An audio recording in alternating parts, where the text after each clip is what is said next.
최근 서울 강남역 근처 고급 레스토랑의 점심시간 매출이 30% 감소했습니다.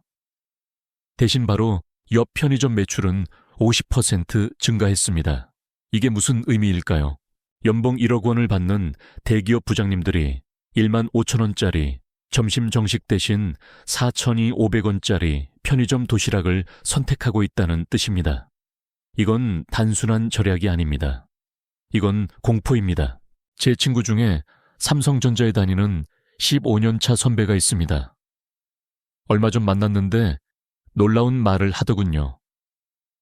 요즘 회사 식당에 사람이 없어. 다들 편의점 가. 왜냐고 물었더니 대답이 걸작이었습니다. 다음 달 이자 내려면 점심값이라도 아껴야 해. 여러분, 이게 2026년 대한민국의 현실입니다. 그리고 이건 시작에 불과합니다. 오늘 이 영상에서는 3가지 시한폭탄에 대해 이야기하겠습니다. 1,100조 원의 가계부채, 텅 비어가는 강남 빌딩들, 그리고 당신의 일자리를 노리는 인공지능.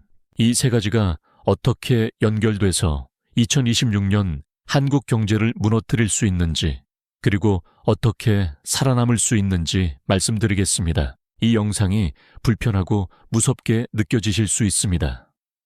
하지만 진실을 아는 것만이 살아남는 길입니다. 구독과 좋아요는 이런 콘텐츠를 계속 만드는데 큰 힘이 됩니다. 그럼 시작하겠습니다. 1,900조 원. 한국의 가계부채입니다.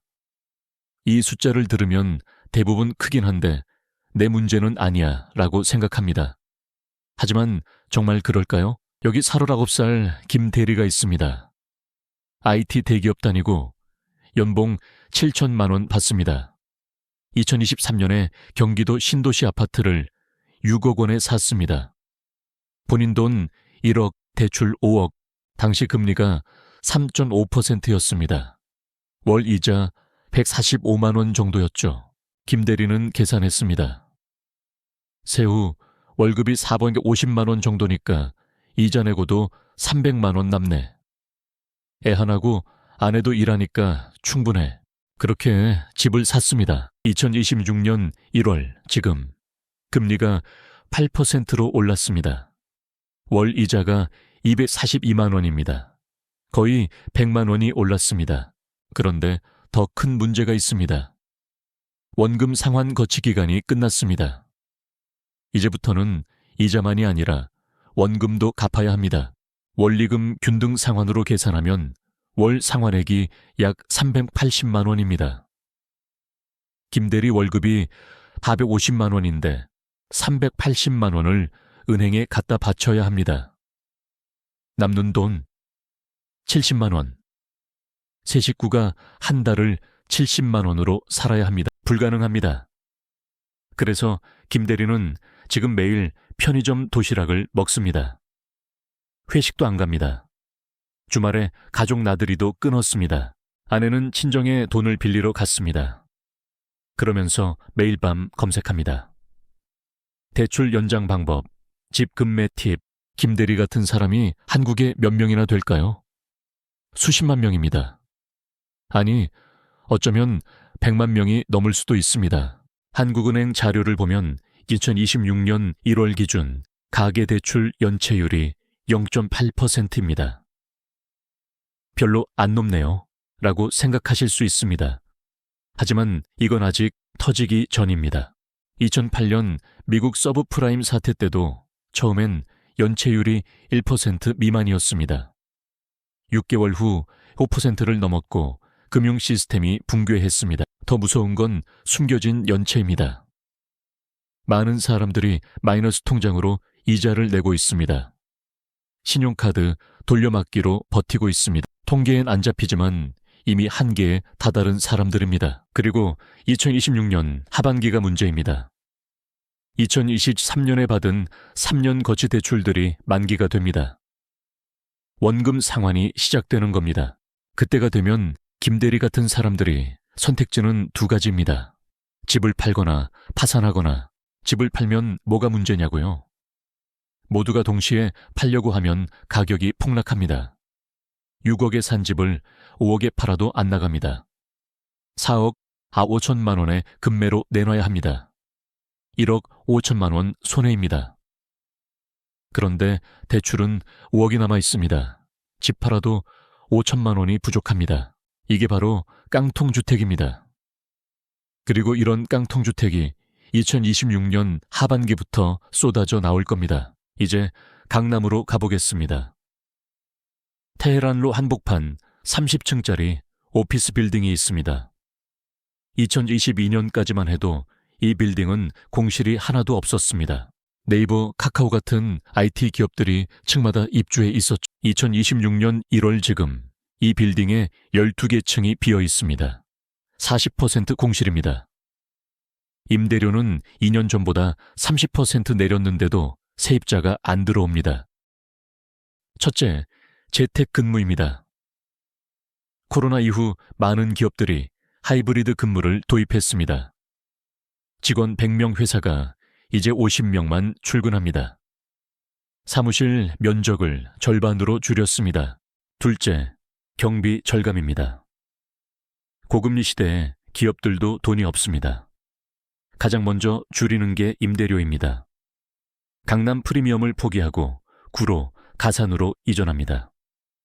임대료가 절반이니까요. 셋째, 망하는 기업들입니다. 스타트업 버블이 꺼지면서 수많은 중소기업들이 문을 닫았습니다. 사무실을 빼고 나갔습니다. 이 빌딩의 주인은 누구일까요? 50대 후반의 박 사장입니다. 이분은 20년에 이 빌딩을 200억에 샀습니다. 자기 돈 50억, 은행 대출 150억, 당시 계산은 이랬습니다.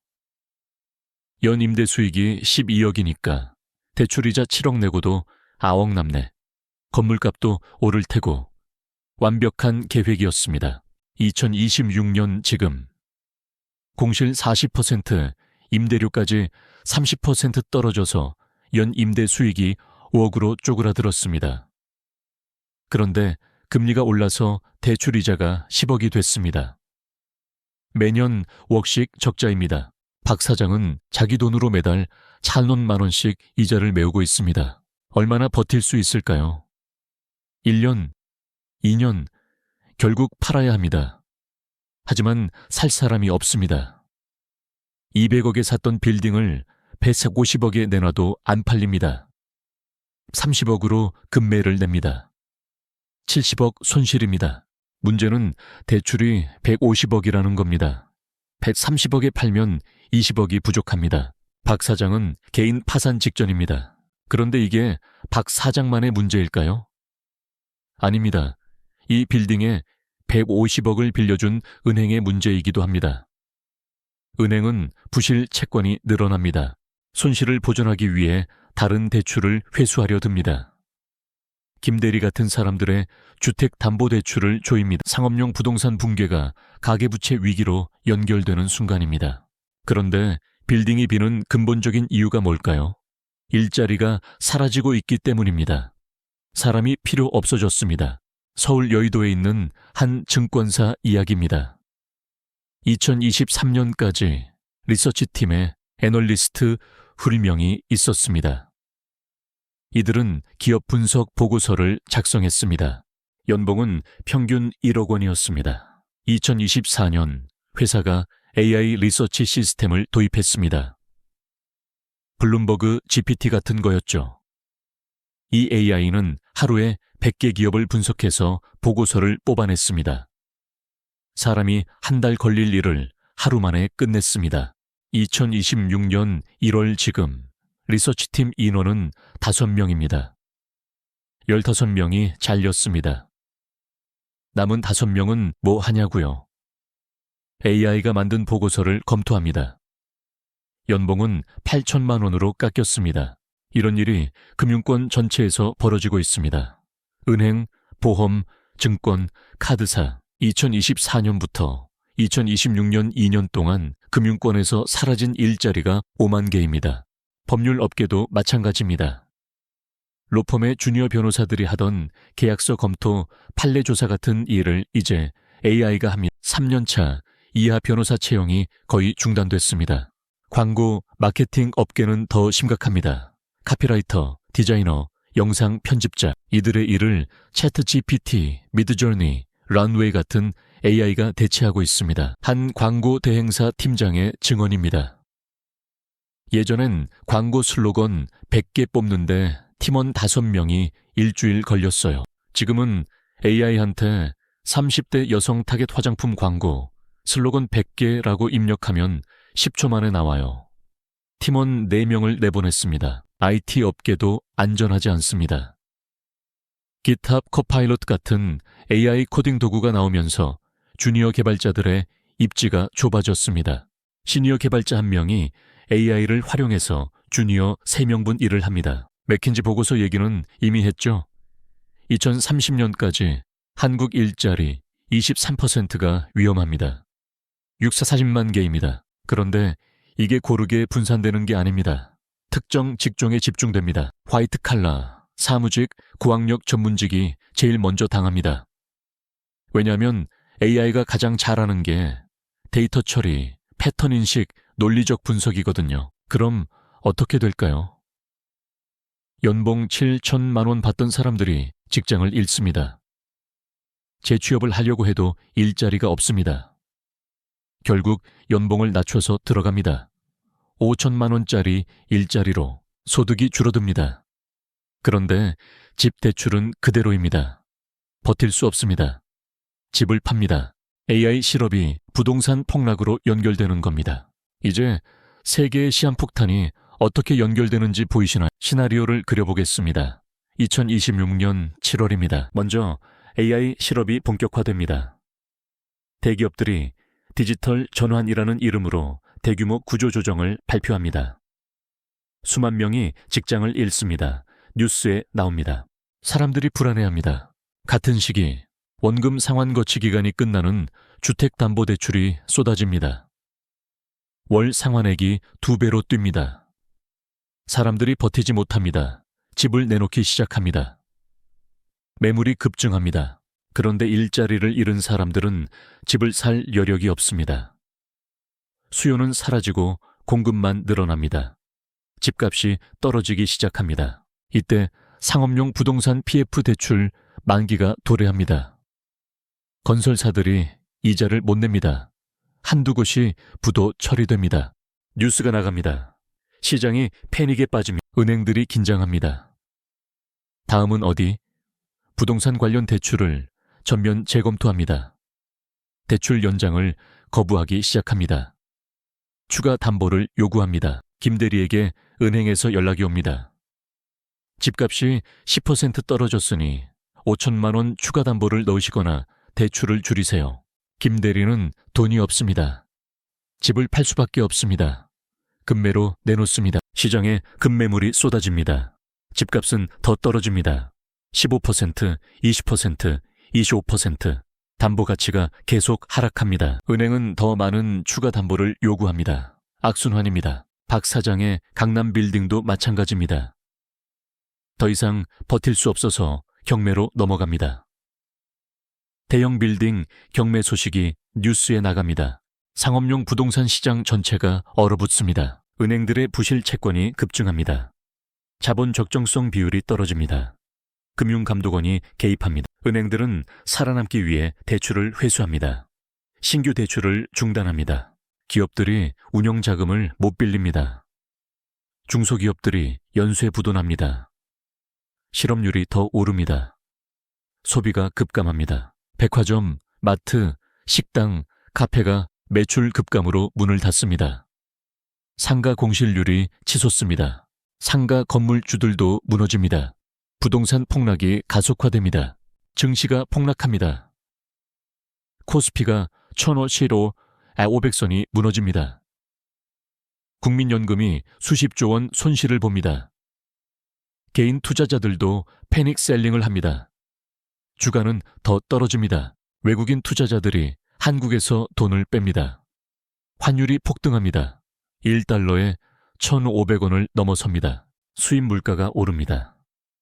기름값, 식료품 가격이 오릅니다. 서민 생활이 더 어려워집니다. 이게 바로 2008년 미국, 1997년 한국에서 일어났던 일입니다. 세계의 폭탄이 연쇄 폭발하는 겁니다. 여기까지 들으시면 절망스러우실 겁니다. 하지만 잠깐만요. 역사를 한번 볼까? 1997년 외환위기 때 누가 부자가 됐을까요? 현금을 들고 있던 사람들입니다. 대기업들이 헐값에 매물로 나왔습니다. 부동산이 반값으로 떨어졌습니다. 현금을 쥐고 있던 사람들이 싸게 사들였습니다. 삼성전자 주식이 1만 원 아래로 떨어졌습니다. 그때 산 사람들은 지금 수십 배 수익을 받습니다. 강남 아파트가 평당 500만 원 아래로 내려갔습니다. 그때 산 사람들은 지금 10억 넘게 올랐습니다. 2008년 금융위기도 마찬가지입니다. 미국 부동산이 폭락했을 때 워런 버핏은 뭘 했을까요? 주식을 샀습니다. 은행, 보험, 제조업 주식을 대량으로 매수했습니다. 그리고 10년 후 몇 배의 수익을 거뒀습니다. 위기는 부를 파괴하는 게 아닙니다. 부의 주인을 바꿀 뿐입니다. 돈이 사라지는 게 아니라 이동하는 겁니다. 준비 안 된 사람에게서 준비된 사람에게로. 그럼 어떻게 준비해야 할까요? 첫째, 현금입니다. 지금부터 미친 듯이 현금을 모으세요. 불필요한 지출을 다 끊으세요. 편의점 도시락 먹는 부장님을 비웃지 마세요. 그분이 현명한 겁니다. 목표는 2년치 생활비입니다. 월 300만 원 쓴다면 7,000년씩 200만 원입니다. 그런 돈이 어디 있어요? 그럼 최소 1년치라도 모으세요. 3,600만 원. 한 달에 300만 원씩 1년이면 됩니다. 한 달에 300만 원을 어떻게 모으냐고요? 지출을 줄이세요. 외식 끊으세요. 배달 끊으세요. 카페 안 가세요. 술자리 안 가세요. 옷 안 사세요. 여행 안 가세요. 극단적으로 줄이세요. 둘째, 빚을 줄이세요. 특히 변동금리, 단기부채, 신용대출 이런 거 다 정리하세요. 주택담보대출만 남기세요. 그것도 가능하면 고정금리로 전환하세요. 셋째, 일자리를 지키세요. 지금은 새로운 도전을 할 때가 아닙니다. 현재 직장을 사수하는 게 최우선입니다. 회사에서 가장 필요한 사람이 되세요. AI를 활용하는 능력을 키우세요. 넷째, 기회를 준비하세요. 위기가 오면 자산 가격이 폭락합니다. 그때가 바로 살 때입니다.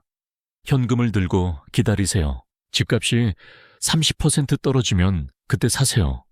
주식이 반토막 나면 그때 사세요. 2026년 하반기부터 2027년이 그 시기일 겁니다. 지금부터 1년 반 동안 현금을 모으세요. 그리고 기다리세요. 오늘 저녁 집에 가서 5가지를 하세요. 하나, 자산과 부채를 정리하세요. 엑셀 파일 하나 만드세요. 왼쪽에는 자산, 오른쪽에는 부채. 숫자로 보면 현실이 보입니다. 둘, 변동금리 대출이 있으면 당장 은행 가서 고정금리 전환 상담 받으세요. 내일 당장 가세요. 셋, 이번 달부터 지출을 30% 줄이세요. 가계부 쓰세요. 어디에 돈 쓰는지 보이면 줄일 수 있습니다. 넷, 비상자금 계좌를 만드세요. 절대 손대지 마세요. 매달 자동이체로 넣으세요. 위기 때까지 모으세요. 다섯, AI 공부를 시작하세요. 채트 GPT, 클로드, 미드저니 같은 거 써보세요. AI를 적으로 보지 말고 무기로 만드세요. 편의점 도시락을 먹는 부장님을 이제 다른 눈으로 보시게 될 겁니다. 그분은 폭풍을 감지한 겁니다. 돛을 내리고 닻을 내린 겁니다. 반면 아직도 고급 레스토랑에서 점심 먹으며 명품백 사는 사람들이 있습니다. 그들은 아직 폭풍을 모릅니다. 6개월 후, 1년 후 그들이 어떻게 될지는 뻔합니다. 2026년은 한국 경제 역사에서 전환점이 될 겁니다. 어떤 사람들은 모든 걸 잃을 겁니다. 어떤 사람들은 인생 역전의 기회를 잡을 겁니다. 여러분은 어느 쪽이 되고 싶으신가요? 이 영상이 도움이 되셨다면 구독과 좋아요 부탁드립니다. 댓글로 여러분의 생각을 들려주세요. 2026년 여러분은 어떻게 준비하고 계신가요? 다음 영상에서는 경제위기 때 반드시 사야 할 자산 10가지를 다뤄보겠습니다. 시청해 주셔서 감사합니다.